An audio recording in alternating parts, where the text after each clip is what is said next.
Okay, we are live. Good morning, everybody. Thank you for joining us to our live weekly podcast. If this is your first time on our channel, our YouTube channel here is called Coffee with Aliens at the Movies. We're a film education and film history channel. We review 3 films a week, and then we also have a live guest every Thursday morning to talk about various things about film and about TV or theater or within the anything arts related, pretty much. So my name is, if you haven't already done so, and this is your first time here, please consider subscribing to our channel by clicking on the subscribe button, which you can find right next to the description box, and then click the bell in order to get notifications every time we release a new video or go live. And my name is Robert Bellissimo. I'm an actor and acting teacher. I'm Steve Chambers. I'm a writer and an actor, and we're super, really happy to have our guest today, photographer extraordinaire, Steve Reisch, R-E-I-S-H, S-C-H, excuse me. I spell that out because you can find his work at his website, Steve Reisch, again, reisch.com. I know you do everything from weddings to headshots, a lot of headshots. But what we're specifically talking about today is your kind of photographic documentation of this period of John Cassavetes' life and career that really little is known about, where he mounted 3 plays of love and hate in Los Angeles in, I think, 1981. And Steve, our guest, Steve Reisch, photographed all the workings of the goings on, the preparation of the plays, and performed in one of the plays himself. And I want to ask you right off, there's a lot, but obviously I'd read, you had just approached John Cassavetes and said, hey, can I come photograph? Can I be involved? So this is it. So my question is, obviously you already knew who he was, but how did you know where to find him, that this was even going on? Like, how did you encounter him in the first place? Well, I mean, I've known about him, growing up in New York. He was sort of an icon, Sure. And I was filming something for a friend of mine who was directing a play at the Center Theater. And he, in the midst of filming with him, he had said, oh, by the way, John Cassavetes is coming to the theater tomorrow. They're going to try to do these 3 plays. And I said, oh, really? So, it was out of character for me, but I got there at 6 o'clock in the morning in my car, waited outside. And 3 hours later, John and Gena showed up and walked into the theater, and I zipped out there. I was a little nervous, I might say. Yes. Well, I said, John, Gena, and he looked around, and I went up to him. I told him what I wanted to do, create a documentary of what was going on here, try to get an intimate view of how they and all of that. And I said it, and really, that's, John, I want to do a documentary. I'm an actor, and I'd like to be involved. He looked at me, he says, be here tomorrow at 8 o'clock in the morning. And that was it. That was it. I mean, there was no resume. There was no, nothing went on except be there at 8 o'clock. And I for 6 months after that. But I look back at it, it took a little courage on my part. But, as an actor, you are, and I was really an actor at that time, just starting out as a photographer. I mean, you have very little opportunity to make it. You got to get an agent that loves you and, gets you there. And this was an opportunity to work in person with somebody that I really admired. Sure. So it took a set to go there. I mean, I look back on it, I said, why didn't I do that more often? Just and try something a little different.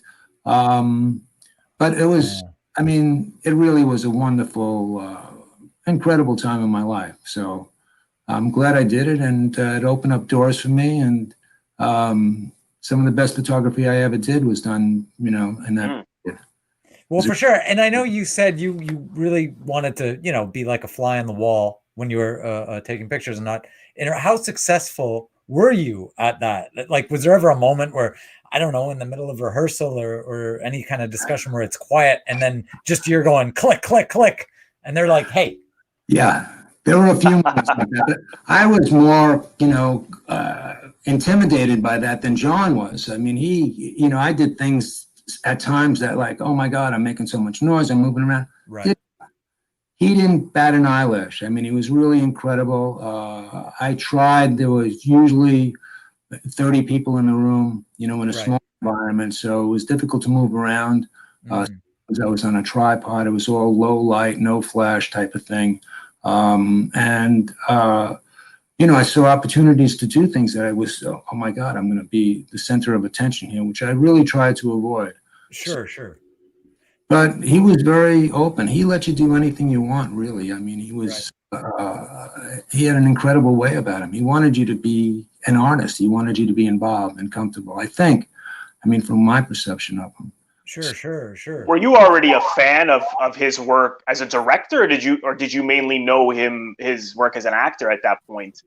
I knew him as a director more than anything else. I wasn't aware of anything else he had done. This is 1981, so the word was out about him. He was a New Yorker, and of course, I have an affinity for New York. But I mean, it was just. I had gone to his office years before on La Cienega and dropped off a picture and resume, and Bo Harwood was there. He took my photo. Sure. Oh, yeah. Coincidence.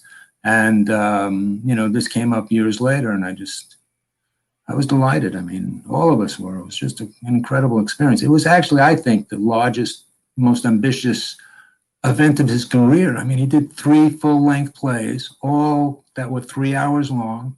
There were 100 plus actors involved in them, 30 to 40 scene changes in each play, and repertory. So there was like 9 plays done a week. He did with the writer, he was the producer, he was the director. I mean, how often is that done in the history of theater? Never. 3 hours plays at one time. I mean, it was incredible. Yeah, that is amazing. Unless you have a huge major team, but even then, he was out of his mind. I mean, he really was. But it was wonderful. It just was so much fun and so invigorating. He had so much to give. And what happened with me when I walked in the door and talked to him was he just made an instant judgment about me in really 30 seconds. And he said, okay, you're in, type of thing. And it happened with a lot of people. And most of us, there were some very famous people there, but most of us were, this was a tremendous opportunity to work on a stage, on a project that had never been done before with sort of a genius. I mean, he was an affable genius, though. I mean, he made everybody feel comfortable, and he knew intimately everybody that worked there, 300, 400 people that came in and out.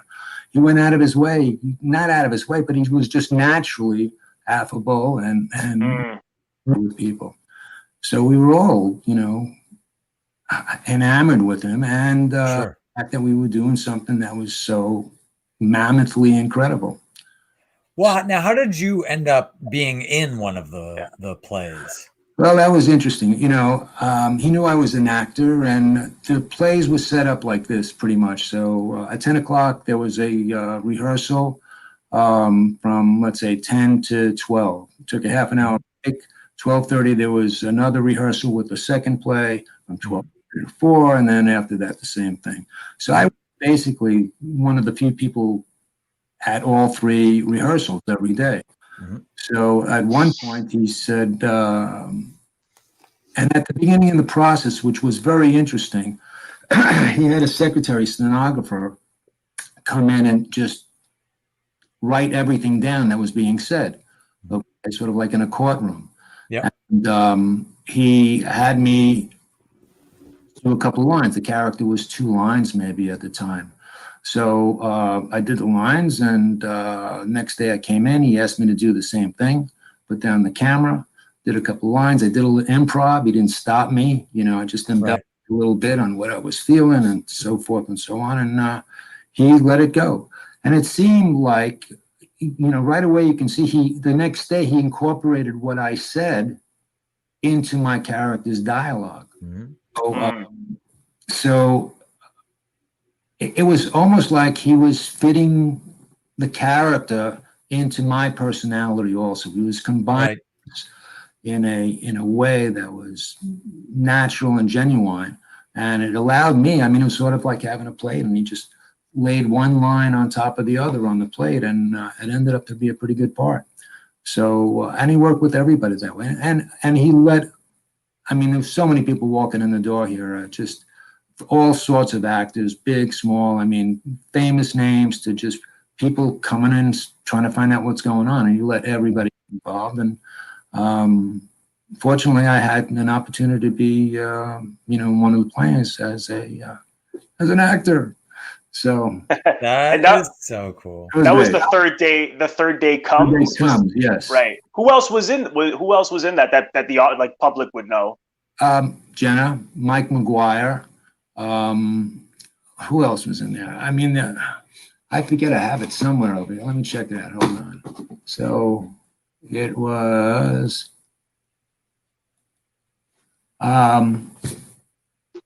Mike McGuire, Nick Cassavetes, of course. Nick was the lead in the play, and it was interesting. Nick was, I guess, I don't know, 19 or 20 at the time. Mm-hmm. And when he started doing the character, he was, quite honestly, I thought he stunk. But it just was interesting what happened. But by the middle of the run, the guy was brilliant. I mean, he really did. There was a transformation there, and John doesn't give a lot of direction. He was just, we'll let you do your thing. He really didn't tell you what to do or how to do it. I mean, the most direction I ever saw him give was in a rehearsal. In Love Streams, two characters were walking into a room where there were like 50 dead chickens on the floor. And they'd walk into the room, they'd do the scene, and they did it. He said, do it again, do it again, do it. He did 5 times. He says, guys, don't you see this? I mean, there's 50 dead fucking chickens. And he throws himself on a table on his back with his hands up and his feet in the air. He says, this is what you're seeing when you walk in the door. And that was direction for him. That was that picture you got, right? Where he's a chicken on his That's one of my favorites. Now, it sounds like, so during the rehearsal process, like obviously, as you said, like lines were changed as you were rehearsing it. So nothing was set in stone, obviously. But by the time the shows opened, was it sort of locked? Right. I mean, it was just understood that those were your lines, and we had done it enough times, obviously, that there was almost no improvisation at that time. By that point, right. Yeah. John Voight, really a brilliant actor. When he went in, every day he did his part on Love Streams. It was so different. I mean, it was bizarre, but it was a completely different character every time. And he just let it flow, and he just moment to moment type of stuff.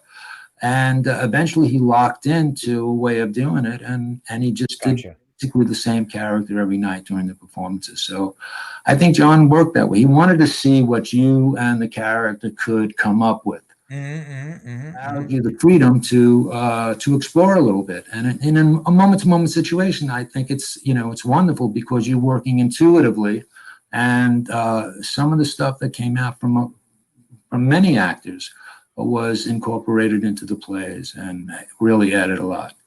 So what do you think? Go ahead, Steve. Oh, sorry. I just curious. Go ahead. What do you think got this? This guy who's such a his medium was film to mount these plays. Now I know Love Streams became a film, and so I was just wondering, was he kind of workshopping material to see what would work as a film? Like otherwise, I was just wondering, why did he suddenly want to do a stage production? Well, he was insane. No, he actually. He actually did, I think, use it as a sort of a stepping stone to doing the movies. Obviously, that was his the end result of what he'd wanted.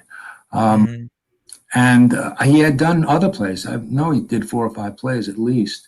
Nick was in a few of them, and he wanted to try the medium out on a giant stage, sort of, which was.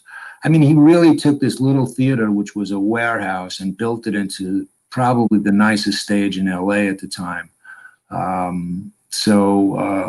James Eric designed and built the stage with Tom Rack, and they did a 3-stage type of setup in this small theater, just knocked down walls. I mean, I and many people were there from 9:30 in the morning till 11:30, 12 o'clock at night.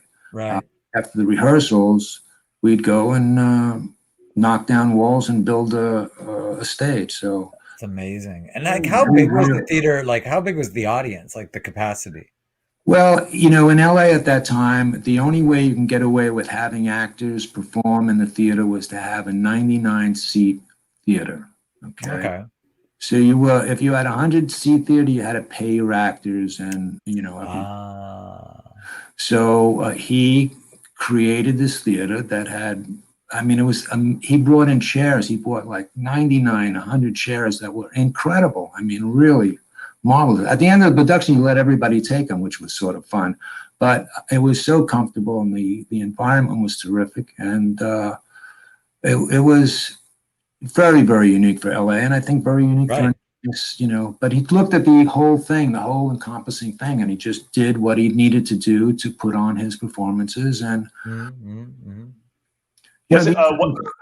wasn't it? I read it in Cassavetes on Cassavetes, Ray Carney's book. So he said there was 70 seats, and then 29 or something were standing room, or so. Is that accurate? No, absolutely not. There were 90. Oh, okay.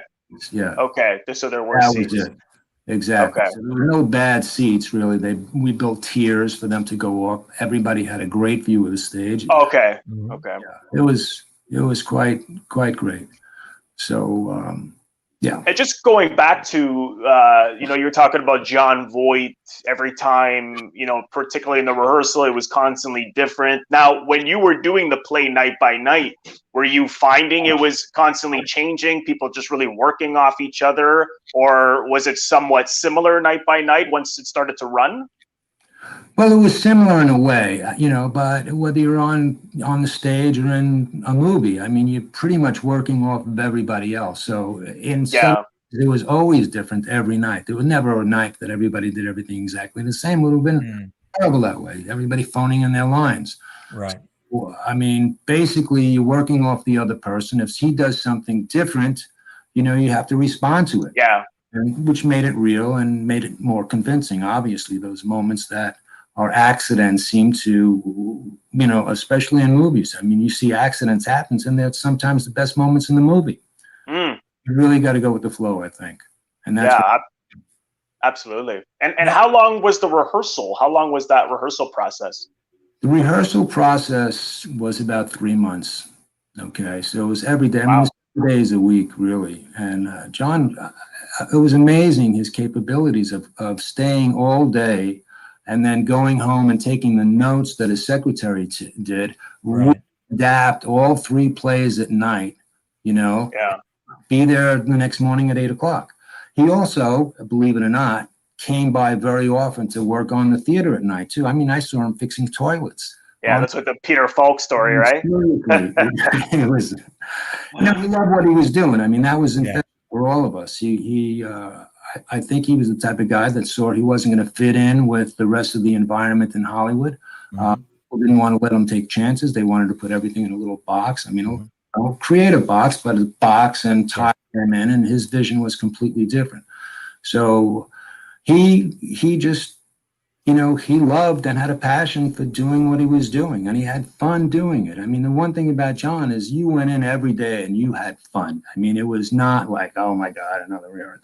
I mean, plus it was sort of a seminar on acting, on love, on passion, on hate, on relationships. I mean, the guy was so articulate on so many levels. I mean, he was, as far as theater and acting, he was evolved. You know, he's like a guru of some sort. Just sitting there, you just absorbed all of this stuff, and it was, I mean, you know, touched you, and it also your outlook on things. So unfortunately, I had taped everything too. I mean, all the rehearsals, massive amount of tapes. And, you know, after that, I was a young guy. I moved around a lot. Eventually, the tapes, I have 1 tape left Oh, interesting. I didn't know there So, was Wow, I didn't that know that. yeah, I existed. mean, I did Yeah, it just at at the beginning, I started doing it in the rehearsal process. I mean, I was yeah, interested in the rehearsal process as far as the photographs go, because the stage is sort of set and everything. But here, I Right. was trying to find moments, that showed the passion that was going on, the intimacy. It was, I think the photos were intimate to a large degree, capturing these people in yeah. undocumented, Oh, absolutely. unexposed ways. And, you know, Yeah. I very rarely, as a photographer, do you have an opportunity, in making a living to work, have the freedom to just do whatever you want. Otherwise somebody's hiring you to do what they want, what their vision, what they're necessary. I mean, become creative there also. But this, on so many levels, was never matched in my career again. Right. Mm. So, It's funny because when I talked to Leslie Hope, she said the same thing. It's like that working with John was never, nothing matched it. So nothing that's matches, right? And yeah, so many people, that experience for all of us, I think, because I've met a couple of the gallery exhibitions I had with the photographs, people had come up to me that actually were there in that day, and they were just like, "That was the best time of my life. I've never." oh wow, It was, yeah, regular. He had a guy, a carpenter, a Mexican guy, came in off the street just to find out what was going on. He immediately put him to work. I mean, nothing. I mean, really, for zero amount of money. yeah, He was there every day helping build the stage. He was magnificent, and he did this with everybody. I mean, everybody. Peter yeah. Falk's, painter, guy who painted his house. He had a play. I mean, he came in, he Yeah. played the spoons. Okay. And, he was just mischievous. He was a Right. mischievous guy, John. Now, was that instinct? Like, it's interesting because you say, he talked to you for a minute and then he brought you on. He brought these other people on. Now, would he do that if people were mainly interested, or was it also a feeling about the person in particular that he would follow? I think he trusted his instincts, more than Yeah, anything else. You could be anybody, a guy just walking off the street, and you had an opportunity to read if you liked what you were doing, Mhm. connected to it. I think he'd give you a spot. So, right, it was not like you were a big time successful actor and came in and, you wanted to do it. That really had very little to do with it. I mean, he did right, walk there, and Voight and Gena and all of that. And Falk's wife, Shara, was there. So, yeah, but I mean, he really went with his instincts more than anything else. He didn't label anything or, because you had a higher TVQ, that wasn't the thing with him, I think. So, Right. Now I so know that two go ahead. out of the three plays were not the starting point wasn't John's original work. They were based on plays by Ted Ted Allen. Allen, right. Yeah. So why did he pick those plays? Do you know anything about that? Like I why think, was he interested in that? Ted had a rough childhood. Okay. He was, I think, had an abusive father, and John had a wonderful, and his family loved him. Big boisterous family. I mean, most of his family were in his movies. Yeah. Yeah. So I think they had a connection there, and John felt that was he wanted to explore that area that Okay. he'd gone through as a child. So Ted gave him, the green light to just do whatever he wanted to, and he literally changed everything. I mean, Right. very often collaborating, but John really rewrote both projects. And Peter, Knives, was just connected as far as the passion and the love-hate relationships that were going on with Knives. So Mhm. the nice triad, and he jumped into it. The interesting thing about John, and I think it's the same way with the movies, is that he was really doing it for himself. He wasn't doing it for the audience necessarily. He wasn't doing it for the money. He was doing it for him and the actors. I mean, that concern that he wanted to do his art his way. He didn't, again, critics, audiences, nobody mattered. He and the money didn't matter. I mean, the plays, the story goes, HBO offered him $1 million to video a beach play. And I don't think all the movies together that John made didn't make $1 million. Mm-hmm. None of them were winners. They were all panned for the most part. That nobody was ready for it at that time. And HBO came in to do this, and we were like, yeah, right, let's do this. We're going to be on, whatever, the stage or yeah.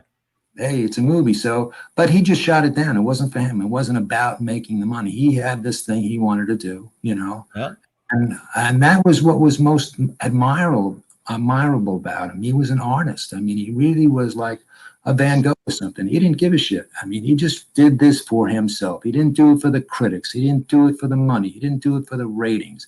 He did it because he had a passion for it, and he loved it. He loved what he was doing. There was a joy to him. He'd come in every day, and there was just a joy being around him. He was infectious. He hand wrestling somebody at one moment and just telling you about, relationships, and that was marvelous.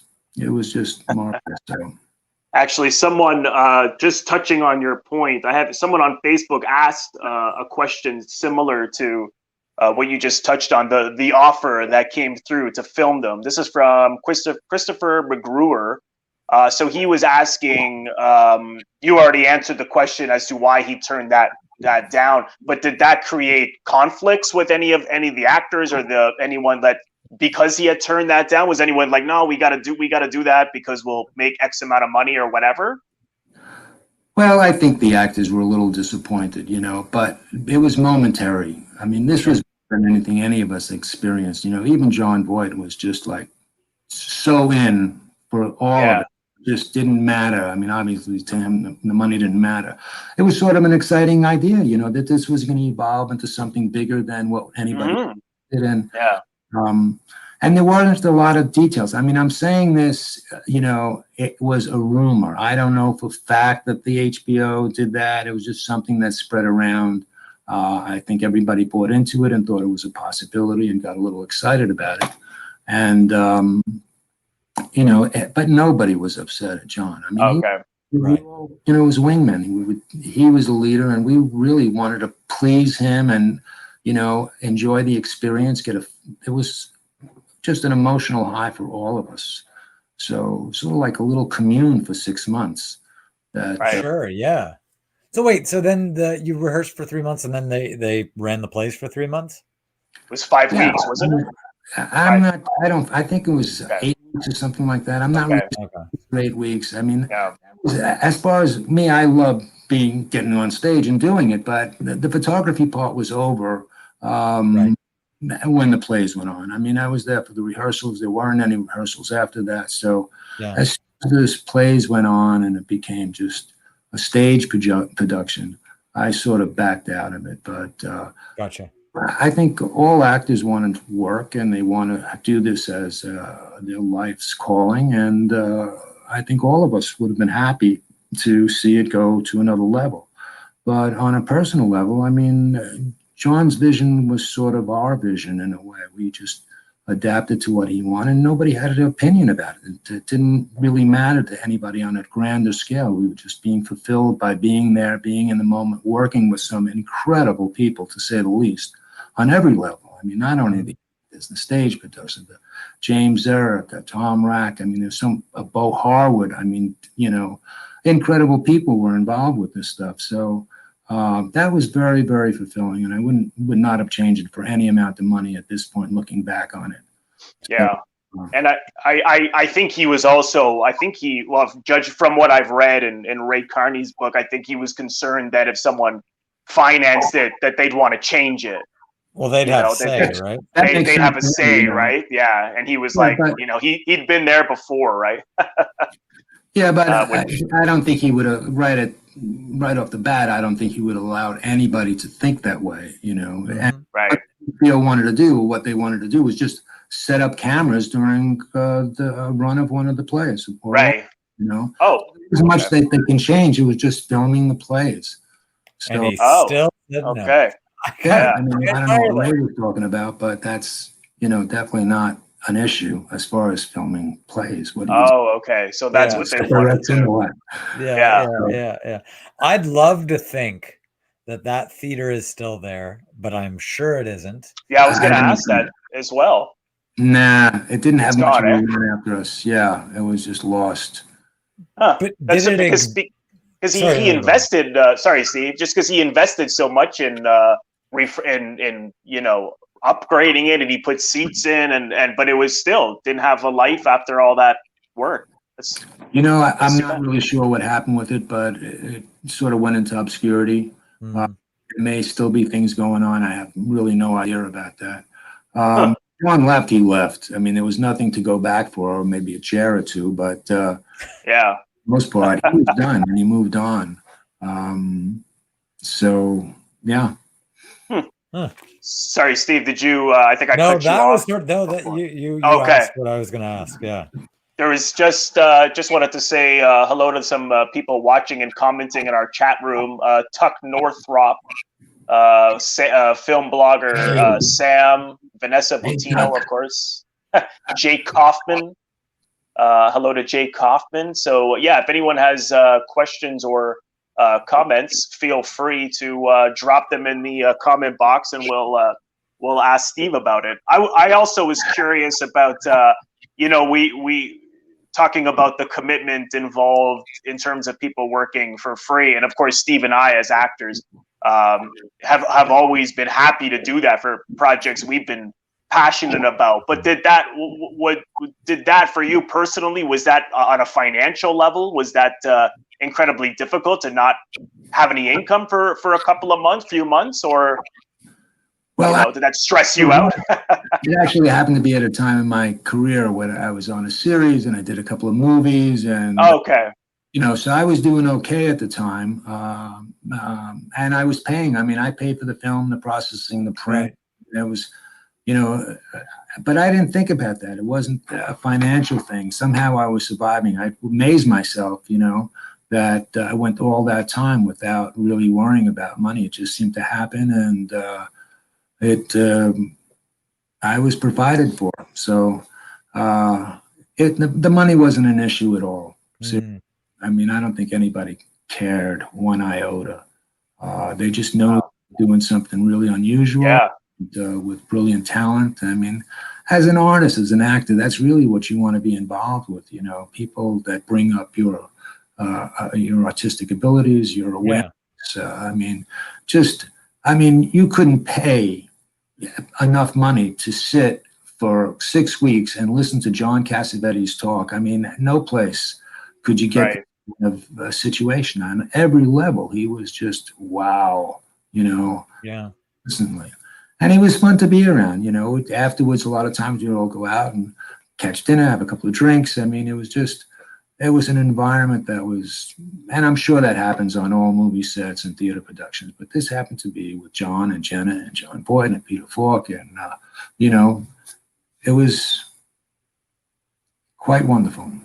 So, and I think the thing that's a shame about this, from my perspective, looking back on it, is that my photos and Bo Harwood's sister also did some photos, were the only recording of the massive, massive event. Yeah.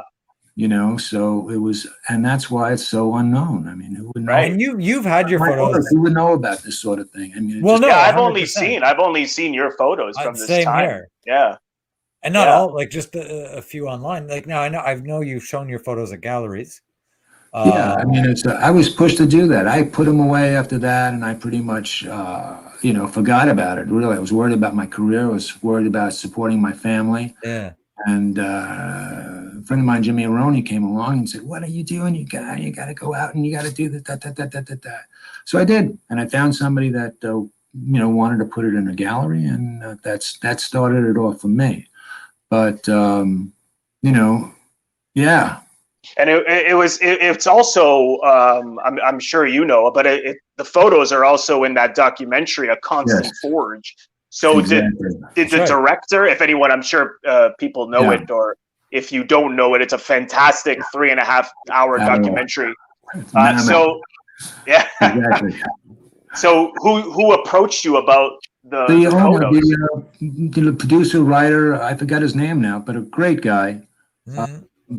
So many years ago, but it should be on it. And, yeah, no, I have the director. Chris Kizelak is the director. Right, exactly. Yeah, yeah. So how did they know you even had them? Well, I there was some newspaper articles, and I was in a book that UCLA put out, and he just tracked me down and wanted to come over to look at the photos and all of that, and we got together, and he said, "Yeah, I'd love to use some of the stuff in the movie," and it was great. It was a great honor for me. Absolutely. It's funny what happened. I just, you wonder how John got to this level. I think he was just like everybody else, trying to struggle and make a living with it. He's just an average guy, sort of an average guy, and he pursued his dream any way he could. So an opportunity fell his way, and I think a lot of his success, I'm not sure how much, but quite a bit of it is due to Gena Rowlands.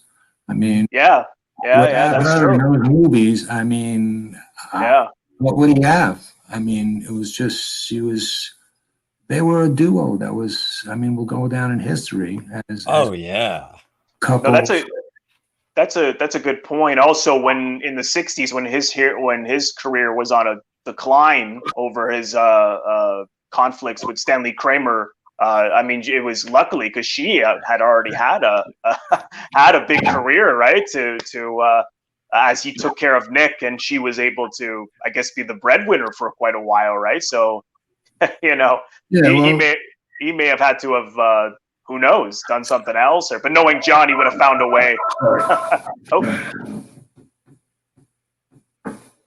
Yeah, I mean, they were a great combination, and Gena was an incredible presence. I mean, there's something serene and regal about her, and so classy without even trying down there. Right. She had kids in, on a regular basis, and she was a mother first of all, and she, the kids grew up around this. It was just to be in the presence of a woman. She was, and recently I've been with her a couple of times. A few years ago, I went up there to do an interview with her, and John went up with John also, and just very gracious, wonderful woman.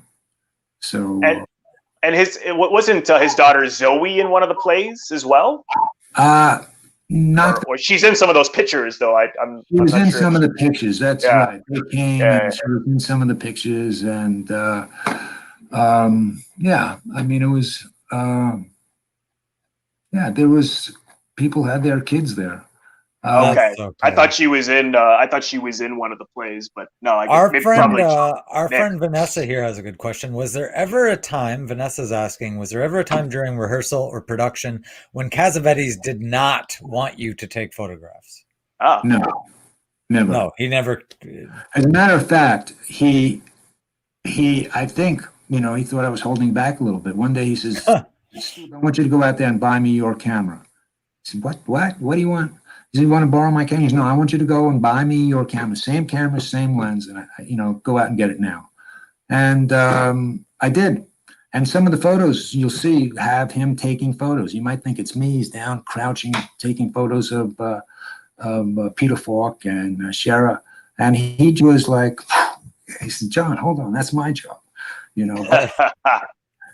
was just enthusiastic. I mean, It was like taking pictures of his kids. He was all over the place with the camera. Yeah. Once it went on stage, once it was out of his hands, as far as directing and, that whole thing. And he, during the rehearsals on stage, he very often took his own camera now and just did shots. Okay. I was curious as to, I noticed in some of those pictures that in the background there are pictures of them in the film opening night. Do you know why that was? Yes, he just decorated the workspace, which was amazing. Right. Some of those. So it wasn't part of the play. It was just sort of. Oh, I was wondering.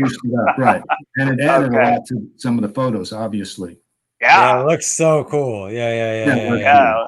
I was wondering about that.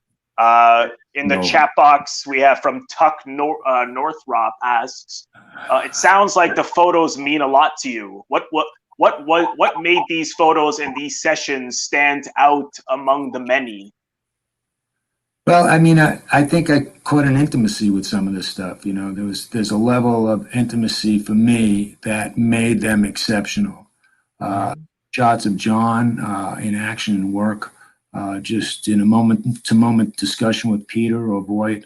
There was a kiss that he bent down. The first time I ever saw him kiss Gena was on the stage. He just walked over there and bent over and kissed her. I mean, Oh, that picture, yeah, that's a great picture. Yeah. it's very Yeah, yeah. intimate. You know, it has for me tremendous feeling, and I hope it for other people. One of the reasons I wanted to put it, I enjoyed doing the gallery exhibition. A couple of them was that other artists would be inspired by the energy that he put out in his work. I'm Mhm. totally there in every moment. The photo with him looking at Peter Falk Oh, I was, love that. Yeah.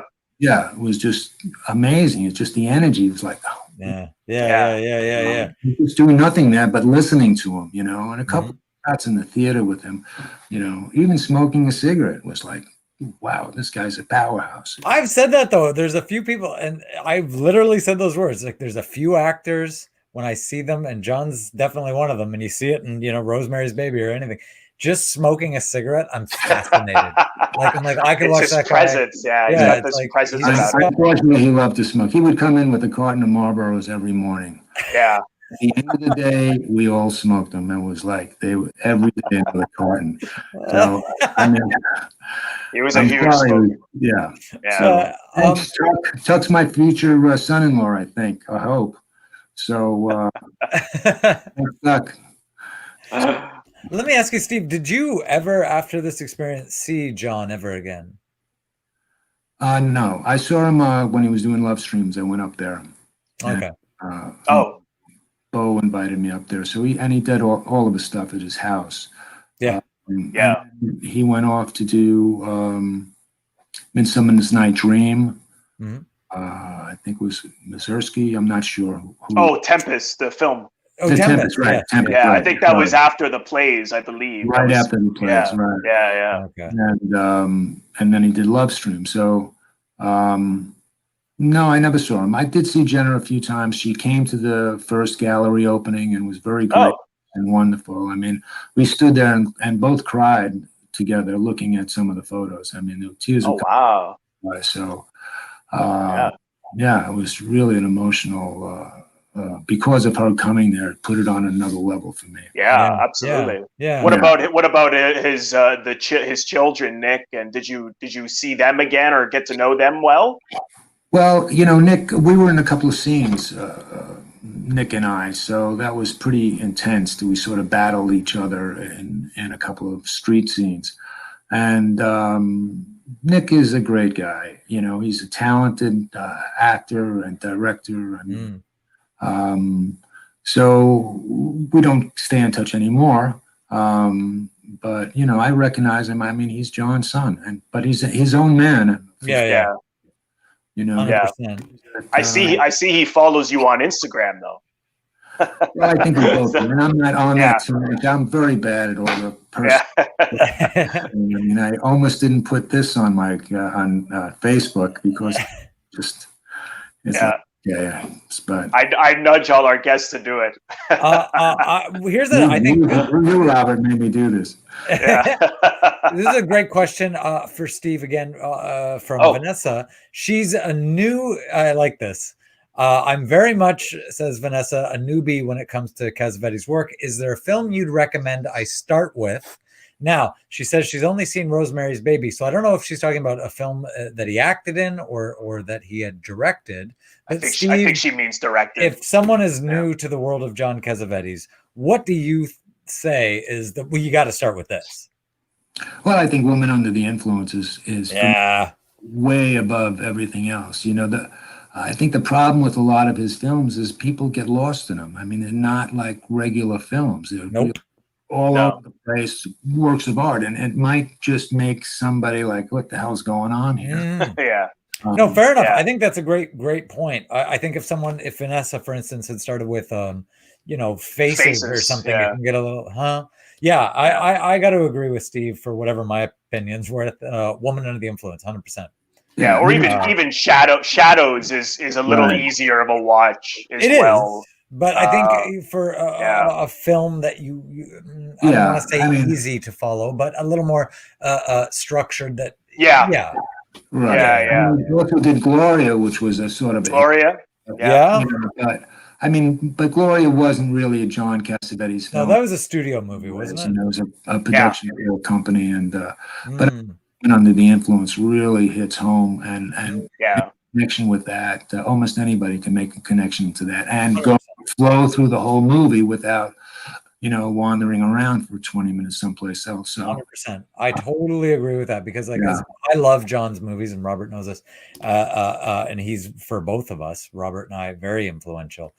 For me, wanting to just start writing, and that's true. I wouldn't have tried writing. That's predominantly what I do now, if it wasn't for John Cassavetes. But as much as I love his films, I can't just binge John Cassavetes. I don't think that's what they're there. I can. Yeah, but I've done it. I'm a little crazy. I watched opening night, the other night. I love opening night. But I think and it was like somebody was, oh my God. But then other times I'm saying, oh my gosh. Yeah. Highlights of that entire event for me personally was John invited me up to the house one day to do something. I forgot exactly what it was. And then at one point, he says, why don't you sit down? And we sat down in the middle of the living room. I sat in the middle. John and Gena sat on either side of me. And he proceeded to put on Woman Under the Influence and then Opening Night. Okay, so. Wow, right with them. What am I doing here? I mean, this is absolutely insane. This is like I died and went back or something. I'm like, that's so surreal, man. But it was an amazing experience for me. I mean, just. Do you know why he decided to? Because you had seen them, I imagine, right? Or why he decided to do that? I absolutely saw both of them prior to. I have no idea. Maybe reaction. I really have no idea. It was highly unusual, and I kept saying, shit. Jenna's on one side, John's on the other. Man, was John like watching you watch it, or was he? I was watching the movies. I was enjoying the movie. But every once in a while, I'd realize where I was, and it was. What was it like to see them watch it? Were they reacting in like was John laughing or at certain points, or like? I wasn't watching them at all. Okay. You're right next to them. Hey, look at you. It's like the thing. I was just amazed by my own experience, and that was. Still think about that. Sure. And how well would you? I mean, did you get to know them personally pretty well? Like they, was there a lot of one-on-one time, or was it a lot of? I mean, you guys were always working, right? There were interactions, just me and him during the, throughout the process, I printed up a lot of the photos, and I would take them to him and look at them, and they said one day, I want you to put all of these up in the lobby. So he had me make up, maybe 150, 200 photos in 5x7s, and we put them up in the lobby. So there was that sort of interaction. And, at the end, there was a strange thing that happened with me and him. That was, at the end of the production, the rehearsal process, a number of actors and people involved wanted photos. So, I had put out a lot of money for me, quite honestly, between film prints and all of that. So I was charging them, minimal amount of money, but I was definitely charging them for prints, high quality. Right. And John, within a couple of days, said, no, you can't do that. You cannot sell your prints here. You want to give them away? That's fine, but you cannot do that. John, I don't care. So that was an interesting that happened. I mean, he wanted me to be on the same level as him as far as what we were doing there. And that profit was not something that either one of us wanted to accumulate. Affected him, and so, and people were pissed at me. I mean, they wanted shots of them in the play, of them with John and all of that stuff. But right. It was interesting. Did you get to know John Voight or Peter Falk well at all? Well, I interviewed Peter Falk right after that. I mean, I was still in the process of getting this all together. Those tapes are gone too. But John Voight was very, very helpful, and getting me. We went to Gena's place, to John at Gena's house, and I interviewed both of them together. And he was very supportive. After this entire event went over, he wanted to emulate that. He brought a bunch of us together to say, hey, this is what I want to do. I want to have sort of the same thing that was going on with the 3 plays, but I wanted to be involved with film and all sorts of art things. And we went to a bunch of places looking around to see what would work. There was the Yamashiro is a restaurant up in Hollywood Hills. It's a phenomenal Chinese restaurant, a beautiful, beautiful place. And they had this little house away from the main building there that he was trying to be able to use to set up this production studio group. So John was very helpful along the way. And interesting enough, he was coming to the gallery opening. And on the way to the gallery opening, he got into a car accident. Oh. So, yeah, he got pretty messed up. I mean, he's in big shape right now. So, John, I can't thank him enough for being supportive of this whole thing and recognizing what it meant to me. And he wanted I did some photos of him and his daughter and son when they came. Yeah, I saw the little Angelina there. Yeah, it's exactly the same, but cute. Yeah. But so he wanted some of that, and obviously, they got it. So hopefully, those photos are hanging in all 3 houses right now. Yeah, I hope so. John was a marvel. I mean, I really, as an actor, he was a study in himself. I mean, it was just an education watching him work with other actors and how he just let himself be in that moment and. The passion that he had and his involvement and concentration was really unique.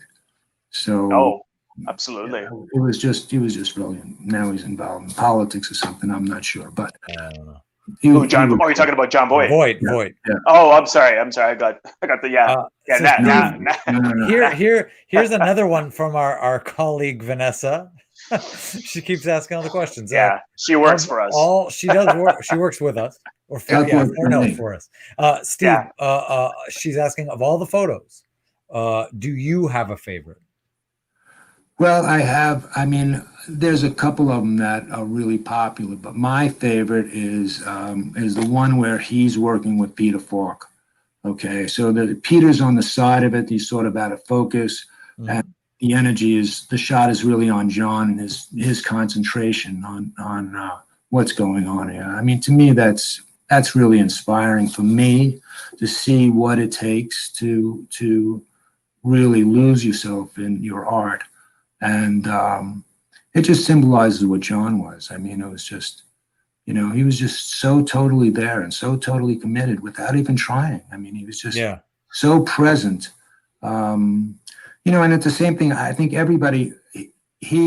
with everybody that worked there, he would just know who you were in 30 seconds. Somehow he just was able to just connect with you with a boom. And everybody felt that about him, that, I connected with John. There's no question about it. Right. It was, and he did special things without even trying to make people feel comfortable and appreciated. And I think for the most part, he wanted us to all feel like we're involved in our art, that this is art that we're doing. And he had a passion for it, and it was infectious. And I think he wanted to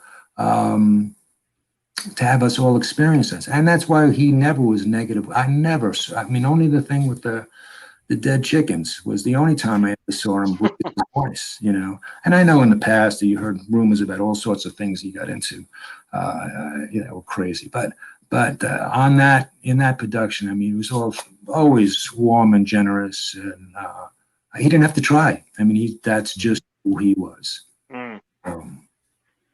Yeah, absolutely. And sorry, Vanessa's asking you and me, Steve, what our favorite was. Mine is definitely the one that Steve just mentioned, where you see Peter Falk's side profile, and John is he's just so in tune with so focused on whatever Peter may have been saying. Yeah. They're I all also so like great. John and Jenna kissing. That's a great one as well. That was my biggest seller, by the way. I mean, people. Oh, I bet. Perfect. It looks like all over the world were buying that. I was getting orders. I'm not surprised. In Europe, on that. So Oh. it was inspiring. I had one kid come in, a young director, producer guy who just set up an office with his wife, and he wanted it as an inspiration for his business, which was really interesting. That really touched me.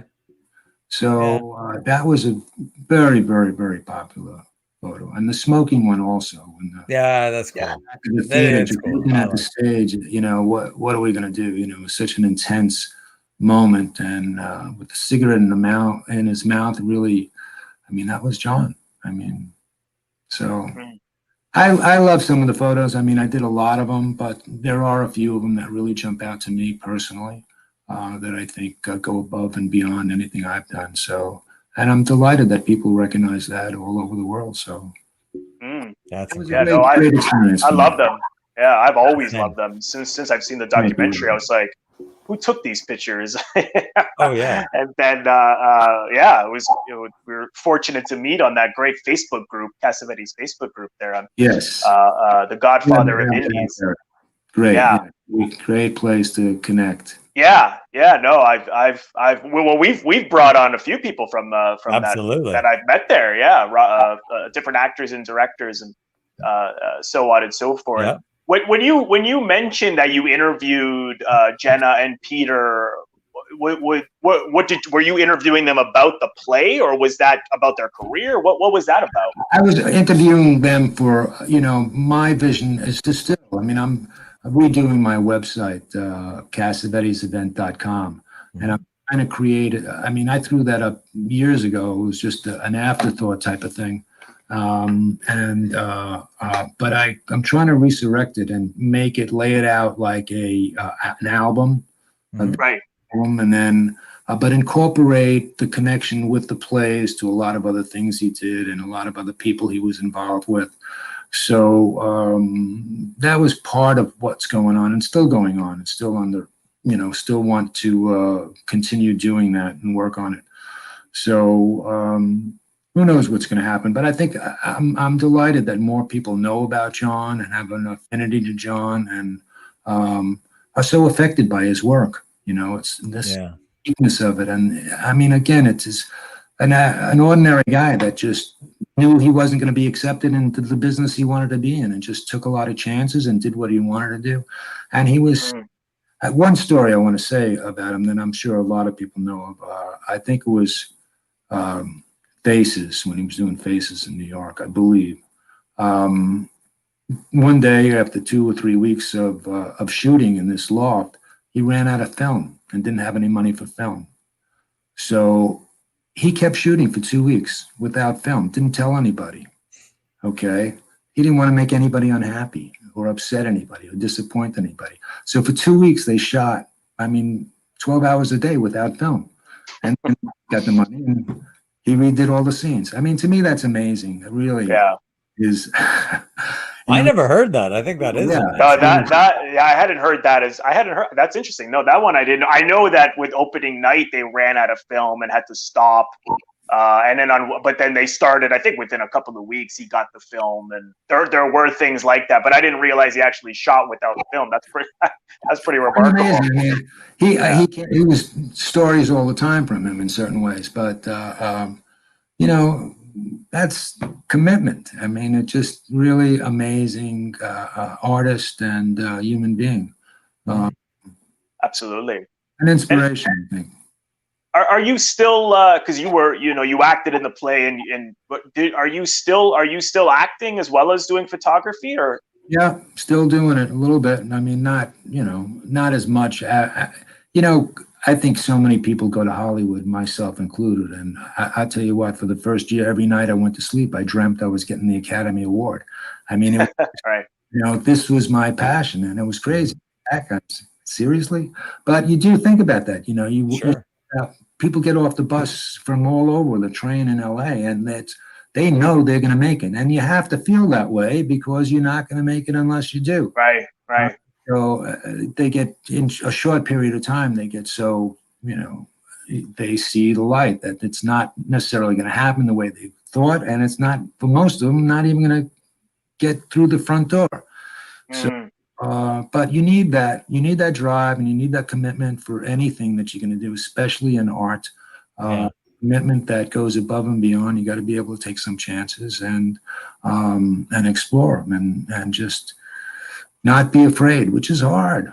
I mean, especially they're all such diverse, deep. I mean, we're all pained as actors in some way, and a lot of our art comes out of that pain. And the interesting thing about actors, I did an awful lot of headshots over the years, a lot of actors of all sorts, and the majority of them did not like to be in front of my camera. I had to really make them comfortable. What happened was they're so used to working with somebody with the camera over there and them connecting with somebody in front of them that when they turn to look at the camera, they become self-conscious. Yeah. Oh, that's interesting. I can't be in front of a camera. I mean, if I know what's happening and I got to look into it, I get a little uptight. Yeah. So, the reason that made me good as a headshot photographer is I tried to get them to be really comfortable, to get them off their spot, to make them just, who's the first person you ever kissed, and all of a sudden they just like, get that reaction, right? That would be the beginning of the photo session. And so I was very successful in doing that and getting people comfortable. It's just getting them out of themselves. But it's a very, very tough business. I think it's 98% of the people in the union do not make a living. Yeah. Right. Yeah, it's the same. It's the same here in Canada. It's similar numbers. And did you train formally as an actor before going to LA? Like, because you said you were born in New York, right? Well, I the only thing I did prior to that, I did train in LA with a guy named Charles Conrad and Jeremiah Comey and Alan Landers. So, and they were doing sort of, Conrad's thing was just improvisational acting with lines. So it's absolutely nothing, just what's going on with the other person, really. If you just connected to them, and you could say, I love you 10,000 different ways. Yeah. You suck. You could say it like you love the person or not. It's just so many variety of things, but that keeps it real. Right. That was my training, and I used that as a photographer for the most part to get people to be off their rigid. It's hard to have your photo taken. Let's face it. Okay, it's very difficult. You think you need to be in control and on top of it, and the reality is you shouldn't be in control. You should just be there and work off the other person. Yeah. Mm-hmm. Yeah. So it's an interesting process, and people who come out to want to make this their lives, they should get a lot of kudos for this, because it's not easy. Just throw yourself out there and being honest and try to make a living. It's very, very, very difficult, and there's a lot of obstacles. Oh yeah, absolutely. To overcome. So, hey, to all the actors out there, hats off. No, what would you say is, just in terms of acting? Is there something from this play with John that you learned that you hadn't learned before? Something really stand out to you? About acting, it's just reacting. I think I was one of the few people in the play. I had to get on.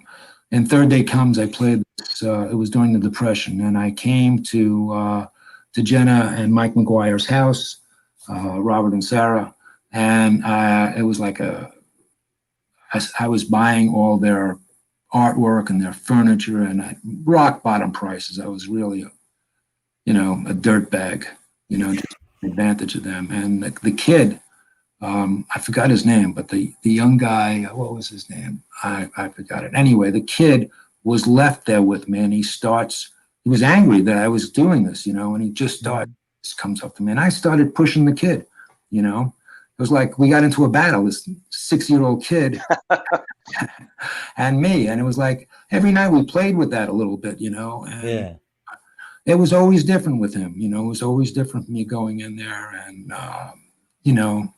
and experiencing that it was okay to do whatever, just be yourself and respond.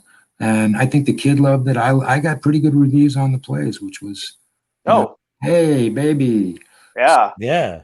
Yeah. So it's just have fun with it. It's don't take it so seriously, really. Yeah. It's an uphill. Absolutely. I mean, for me, it changed. It made me a photographer in reality. I was there really wanting to be an actor and to make my career go somewhere. And I just that process and the whole acting situation made me a better photographer and being able to deal with people. I mean, I've done 400 weddings. Also, it's insane. I had to, a family to feed, and I loved what I did. It was it was like walking into a war zone, ducking and just you had to do everything instantaneously, and I loved it, But at the same time, I had to make people comfortable, so that's really what it was about. Right. Photographer, an actor, what the other person does in your scene, you are responsible for too, and so yeah. No, absolutely. Well said.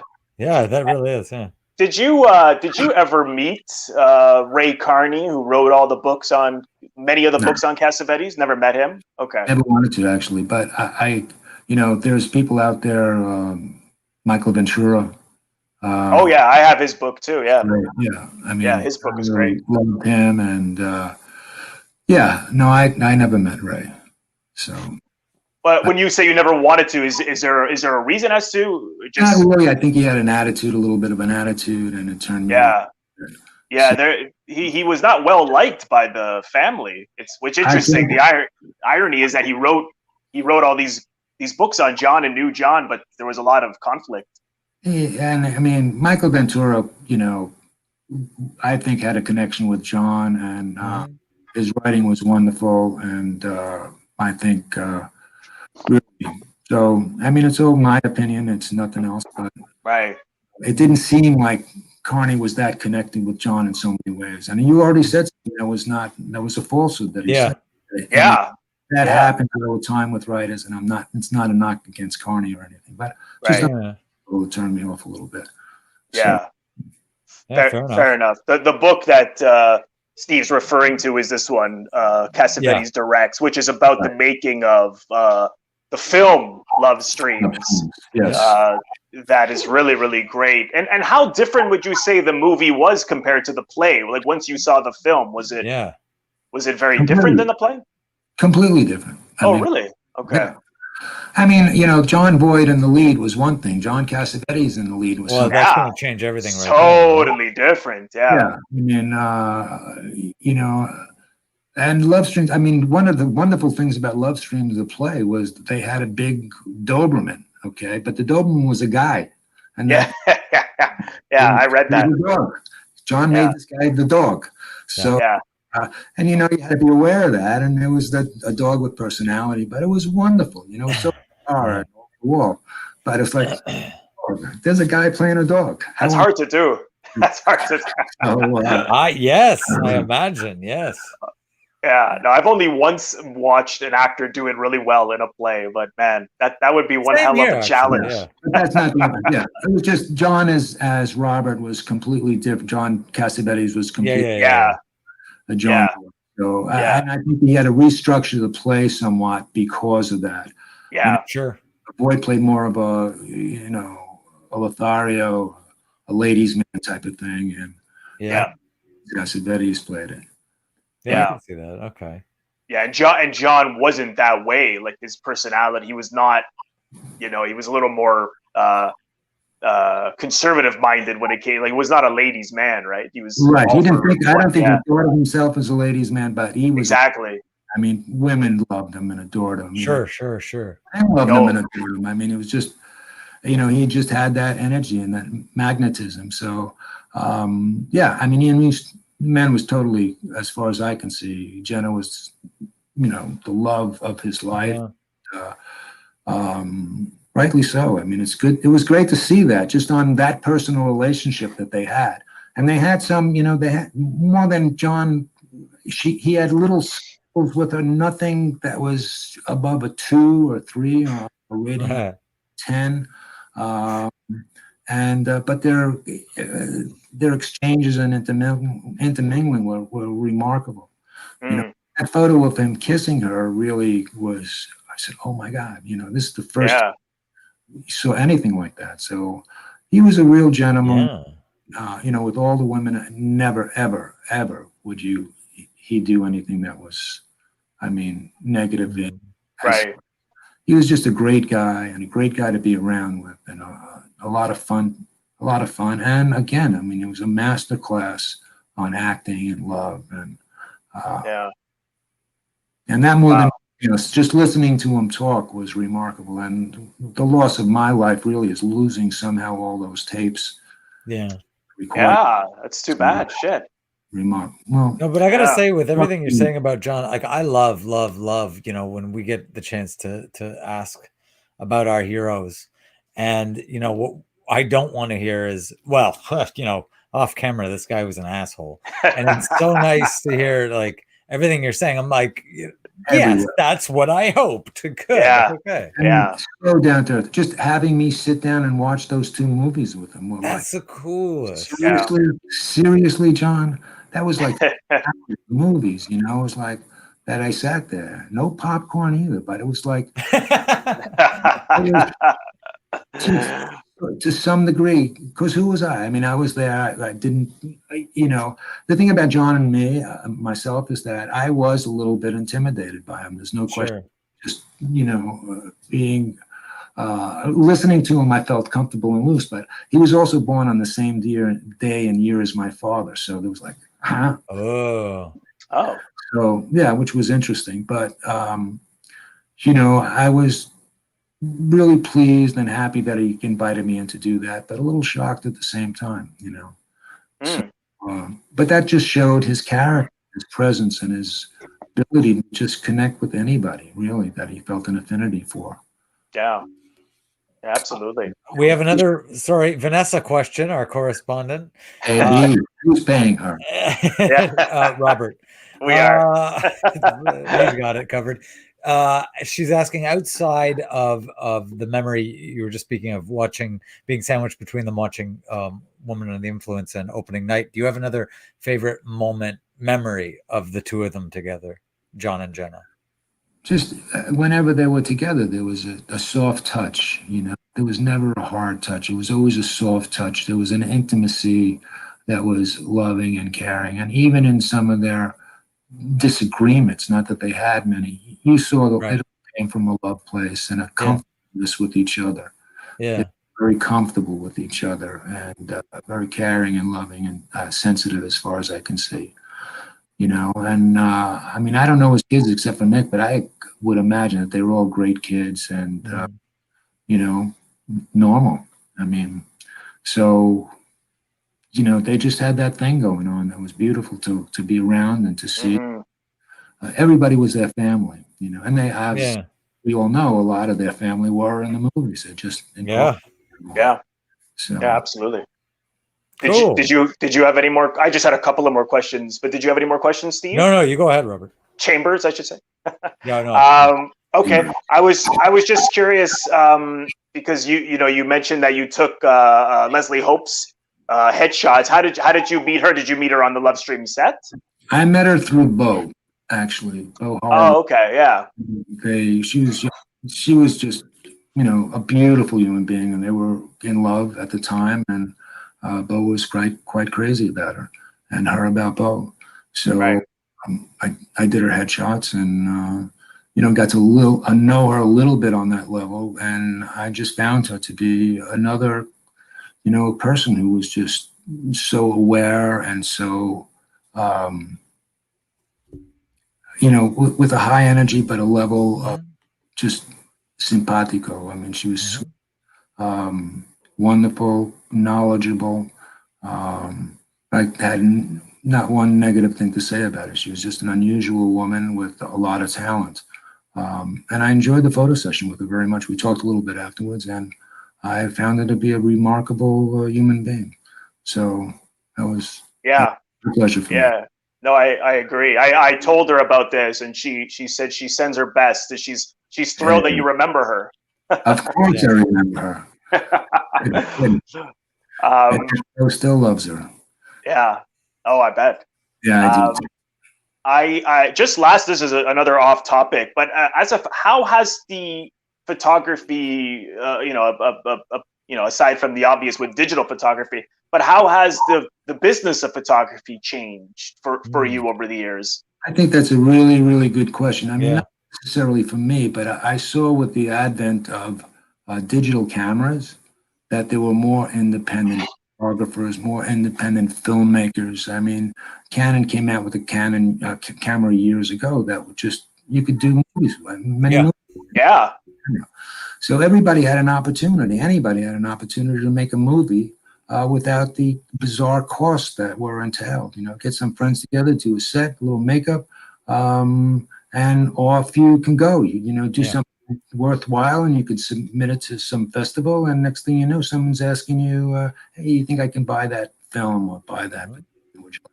So that's really the greatest thing that's happened as far as photography and the average artist who's looking to make movies and write and see that come into fruition. So the digital camera made a big difference. As far as photography goes, I used to, if I shot a wedding, I did in the old days with the Hasselblad, I did 240 images at the most. I mean, today I do a wedding, I do 2,500 images. Whoa! Wow. I mean, That's it's Jesus. just Yeah. awful. It's awful. Believe me, the post-production on that is, yeah. So Yeah. That must be editing, painstakingly difficult. Yeah. right. Yeah. So basically, I mean, digital imaging photography has really opened up the world. I mean, look, he's a photographer. They all have their iPhones and phones. Yeah. We're all, want to take photos, and we try to take better photos, and we try to see things. I used to walk around looking at everything as sort of framing it. Right. As far as what I was looking at and what I would like to picture. And I think that's opened up a world for everybody to become more creative and more artistic and really see and be there with whatever they're taking a photo of. So that's wonderful in so many ways. Yeah. Mm. Is it much harder now to become one though, as a result of how accessible it is? Oh, or absolutely. Yeah. I mean, and numbers of I mean, it's all accessible for so many people if they want to get involved with it. So Right. the competition is off the charts. Yeah. Off the charts. I mean, there's more photographers in Asheville, North Carolina, than per capita than probably any place in the country. I mean, it's just a place where artists get together of all sorts, and but I think that's the same way all over. I mean, people enjoy creating, and why shouldn't they? I mean, life's tough enough as it is. So if you can do something unique and unusual, and get an image that has meaning to you and to other people, I think that's phenomenal. I mean, it just allows us to be more human and more connected. So Right. Yeah. there's That's lots such of a things I don't lovely, like about positive it. Believe me, I call my daughter way too often for advice on shit, and I can't stand it. I mean, and she can't stand it either. But right, Tuck. So, but it's open up the world for people to be much more creative. That's a great, honestly, way of looking at it. That's wonderful. I mean, you have to adapt. I had to adapt, or fail. I mean, auditions. You don't even go into the offices anymore. I mean, you audition. You have a camera with a light ring around it. Your phone is set up, and you do the audition. Just did one last night myself. Yep. It's disgusting. I hate it. Yeah. I mean, it's weird. How to do it, or it's it's sink or swim, right? Sink or swim. I mean, only the strong survive. So the ones that adapt. So you nailed absolutely. But this is just very lastly, because my wife has been very interested in photography for years. And what would be the best way for a photographer to start nowadays? Well, I think I learned photography by seeing my mistakes. Okay, seeing what I didn't like in the photos. I wasn't trained as a photographer. I just picked up a camera and I had to make a living. And I loved it right away.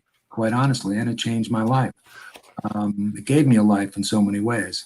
But I think for a photographer, you should just look through magazines and just see where the light is coming from, which is everything about it. That's great. You look up any magazine, when you're looking at it, the light is only coming from a direction. You want to see that direction, see how it affects the images, and then you got a good shot, going places.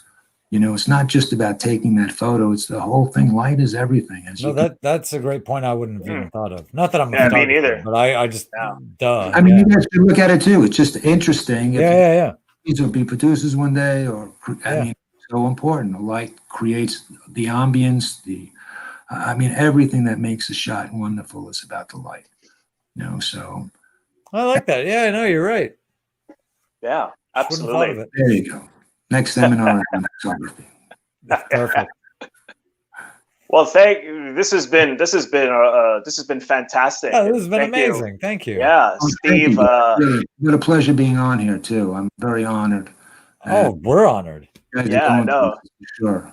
Yeah, no. Thank you so much. I was really excited all week, and I'm so glad that you came on to share your stories of John and Gena and John Voight and Peter Falk and his children, and about a time that is really, in what I've read, there's maybe a chapter on this, right? So this is very little. Yes. Something I've read the most about it on your website, the Cassavetes event. Like that's the most I've found on it. So anyone looking, go there. CassavetesEvent.net. Well, thank you so much, you guys. Really, it's been a wonderful, and I loved it. Yeah, you're welcome, and thank you for those of you who were watching, and thank you for your comments and questions, Vanessa and everyone else. And if this is your first time here, and if you haven't already done so, again, please consider subscribing to our channel by clicking on the subscribe button, which is right beside the description box.